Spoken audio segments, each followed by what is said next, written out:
I don't know what to do and I need some advice. My female 26, father, male 59, is a slightly known musician in my home country. Due to his career, he missed out on most of my milestones while I was growing up. School plays, a few birthdays, and both my high school and college graduations, to name a few. Mostly events he was informed of months in advance and canceled on me either weeks or days before. He always apologized for doing so, but never really seemed to feel guilty. I remember we almost had a fight because I didn't want to watch a video he had missed my high school graduation to film. It hurt me so much as a child that I stopped expecting him to show up. It still bothered me when I got older, but at that point I understood that it was his job and I should be grateful he even had one. I'm getting married in early September. My fiancé, male 28, and I have been planning this wedding for a year and a half. The date was decided and invitations were sent months ago.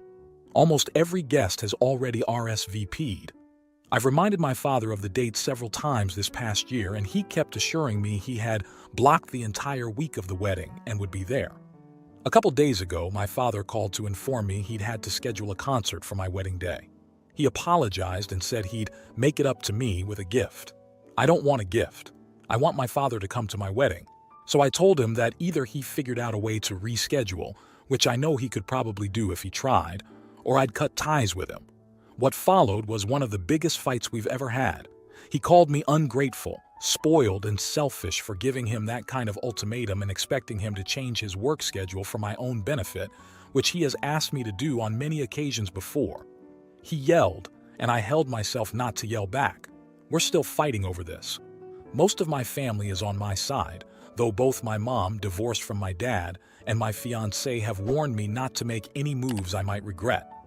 My sister, female 20, is on my father's side, which doesn't surprise me. I love my father, and I really don't want to stop talking to him, but I'm done with him expecting to be able to miss out on my life with no consequences.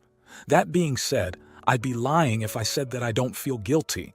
Just writing this all down made me feel like a huge brat. Am I the idiot? Edit. Thought I'd clarify some things. 1. My mom and my fiancé are 100% on my side. They told me to be careful because they know I don't really want to go no contact. Also, my mom has barely spoken to my father in almost 20 years, and my fiancé is with me because we love each other, not because of who my father is. 2. My father is not a struggling artist. He's been in this line of work since before I was born. I wouldn't consider him rich, but he lives more than just comfortably. If I thought he couldn't afford to reschedule a concert, I wouldn't blame him for not being able to come to the wedding. And yes, he paid child support and provided for both me and my sister. 3. I do have other people who can walk me down the aisle. My stepdad, which would make my dad furious, so I might do it purely out of pettiness, and at least 2 of my best friends would be more than willing to. 4. My father isn't paying for any part of the wedding. He offered to, but I declined. I don't live with him anymore, and both me and my fiancé have good jobs. When I was younger, I told myself that once I didn't need his money anymore, I'd never ask for it again. 5. My sister isn't the golden child. He missed many of her milestones as well. Now, for a few comments before the update. Comment 1. Not the idiot, he has always put his career ahead of his relationship with you. To miss all of your milestones is ridiculous. He avoided being with the family for some reason. You want him to put you first one time. He should do it. He's just way too comfortable canceling BC he always has. I would express to him all of the things he's missed and that you need him to put you first one time. One day isn't going to ruin his career and he can deal with being uncomfortable around some people for your sake. Be a father. Comment 2. Do you love your father, or do you love the idea of an active father? Personally, cut the ties.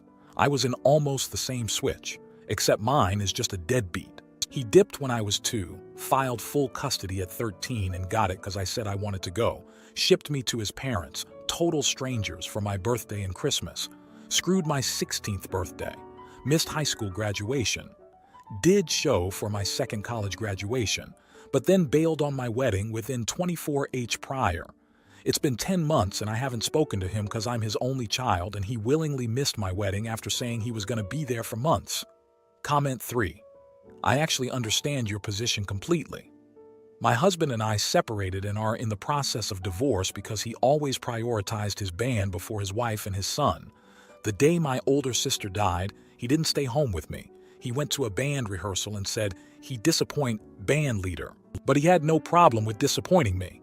Your dad needs to figure out his priorities, and if he's willing to miss your wedding day, sorry to tell you, you aren't his priority. Now, for the update. And if you're enjoying the video, hit that like button. Hey guys, a lot has happened, but I'll try to keep this short. I'll start off by saying that your comments on my first post were very eye-opening. Though some of the assumptions you made were wrong, I could see where they all came from. And most of what you said was so spot on it was painful to read. Someone said that my father doesn't see me as a person, but as an extension of himself. That one hurt the most, because it's the best definition of my relationship with my father I've ever seen. My father wasn't neglectful in the traditional sense. My parents divorced when I was 7 years old, and my mom had primary custody of me and my sister, but we still went to his place several times a week. My mother is a teacher and couldn't raise us on her salary alone, so he was our main financial supporter even after the divorce. Because of all of this, he seems to believe he was the best father ever. Whenever we fought, he always insisted I was wrong and ungrateful. Those same arguments were used whenever I demonstrated I was upset over him missing out on my milestones. In his head, for instance, I couldn't get angry if he missed my high school graduation or if he didn't pay attention to any of the projects I developed in college, because he was the one paying for my education. I decided to stop complaining about this when I was younger, having realized I wouldn't be able to get him to see my side. This wedding incident felt like a turning point, though, especially since he wasn't paying for anything this time. It made me accept that he doesn't care how much he contributed anymore, but still believes I don't have the right to be upset. I now realize there's no winning this. If he doesn't come, I'll be devastated. If he does, I'll always remember I had to force my own father to come to my wedding. At this point, I'm not even sure which is worse. A few days ago, I had a discussion with my father over the phone, in which I expressed all of the above and more, and as expected, he called me dramatic, accused me of alienating myself, and berated me for talking to him the way I did. I hung up on him. This is how our fights have gone since I was a teenager, and it never solves anything. We haven't spoken since. I sent him a long text basically saying I didn't want to hear from him until he was ready to both give me a sincere apology and own up to the status of our relationship is his fault. This is all wishful thinking. I really don't think either are going to happen. I love my father, and I know he loves me to bits, but I can't do this anymore. He's been around my entire life and still barely knows me for who I am. It's his turn to make that effort. Right now, I'm trying to muster up excitement for my wedding. I lost most of it these past weeks. My fiance, my mom, and my friends are all trying to cheer me up, and it's starting to work. I'm definitely feeling a lot better than last week. I'm really grateful to have them in my life. So that's it for now. Thank you all for your support on my previous post. Comment 1. I get where you're coming from, but I want to bring in another perspective. While it's true, your dad missed out on many major events, he was a major financial supporter and did his best in that way. Maybe he feels like he showed love through providing. His line of work demands presence, and maybe in his world, he believes he's done his best. It's unfortunate he has a pattern of missing out, and it's valid for you to feel hurt. But this might be a deeper issue, where he thinks money and providing financially is enough, and maybe he doesn't get the emotional aspect of being there. Instead of cutting ties, maybe try therapy or have deeper talks with him.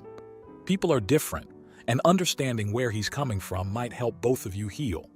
Comment 2. Congratulations on your marriage. Walk down that aisle with your head held high, young lady. An alternative to your dad walking you down. What about that mom and sibling that you mentioned? They have stood by you and been there for you. Even if he comes, it might be better to give your dad a seat at the front. Then the original poster responded with, my mom, maybe. Definitely not my sister. I'm also considering my stepdad. Truth be told, I never really wanted to do that part in the first place, so we'll see how it goes. Comment 3. Not the idiot. It sounds like you are better off without him. You said, he's been around my entire life and still barely knows me for who I am. Stop trying so hard to win him over. When he sees you are no longer trying, Hopefully he will see what an ass he is, and if not, you are better off without his negativity. Now for the next story. Am I the idiot for falling for another woman? I, male 43, have been married, female 40, for almost 6 years. She has a couple of children from previous relationships that are all adults now, who I have taken as my own children.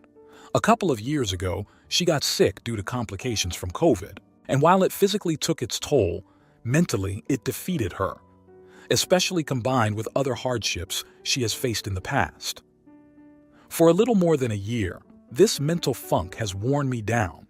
I accepted that I had to do virtually everything around the house, but the lack of gratitude and demands to do more wore on me.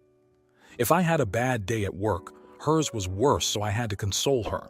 She stressed about money, but I couldn't work late, and eventually it became attacks or guilt trips. I tried to help her. I tried to pull her out of it, but she refused to budge. She wouldn't leave the bed to come out with me. She wouldn't seek out disability to help the financial strain.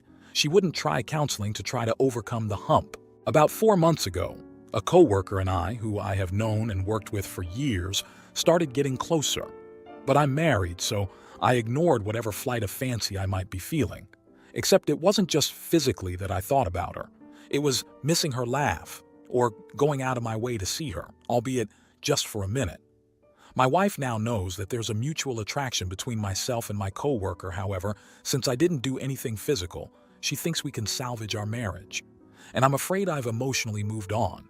I know I owe it to her to try to rekindle the spark, and have tried avoiding the third party and focusing on my wife, who is trying now, but deep down, I fear it's too late. I already know I'm the idiot here. I never foresaw myself as the guy who bailed on his sick wife, and in essence, now I am. Now for a few comments before the update. Comment 1. If you already know you're the idiot, why are you asking if you're the idiot? The solutions here are pretty straightforward. If you feel your marriage has run its course, file for divorce before you end up sleeping with your coworker and causing more damage. If you want to salvage your relationship, seek counseling. If you don't know what you want, seek counseling. Quit putting this off and looking for validation from strangers on the internet. The longer you drag this out, the more you're going to hurt your wife, yourself, and probably your coworker when this all comes to a head, which that's where this is currently heading. Balls in your court, OP. How this plays out is up to you. Comment 2. You're the idiot if you're not happy with your wife, that's okay, but divorce her. It sounds like you're keeping your wife around as a safety net and masking it as a spousal obligation. Let her go. Sounds like the woman already has enough to deal with. She doesn't need the mental strain of wondering if you'll cheat or not. Think of it like breaking a bone and ask yourself which is worse. A divorce where it hurts, but it's a clean break, or continuing in the relationship where she is unsure of your feelings for this woman, and if you will ultimately leave her, causing her to break more and more. Comment 3. If you're done with your marriage, so be it. You are a grown man who is capable of making his own choices. But at least be an honorable person and divorce her before you pursue someone else. She deserves that much. And yes, I would say the same if the genders were reversed. Now, for the update. First, allow me to thank everyone for their responses to my post a few weeks ago. While I understand some thought I sought validation for my actions, what I was actually searching for was the vitriol the idea would produce. I was so riddled with guilt, I wanted to be persecuted in the court of public opinion. That being said, the past few weeks have definitely shifted perspectives, and now I stand at the crossroads of what I want and what is right. After a multitude of arguments with my wife, I went away for a bit to clear my mind. No contact with her nor the other woman. An effort to see what I wanted. I returned with the decision to leave and packed up some things. This led to a major blowout where I'd regret my decision, and she hoped she was around to see it, and her telling me she hates to be alone, so she hoped the next guy would beat her. I couldn't allow any of that, so I caved, agreeing to stay. During all of this, the other woman was transferred. Allegedly, it was a planned move, but the timing was a bit suspect. Since she had to transfer, I believe she holds me responsible, and I am now dead to her. I also found out that during my brief time away, my wife went to see an ex with the intent of having sex with him to forget about me. Again, I appreciate all who responded, even with anger and spite.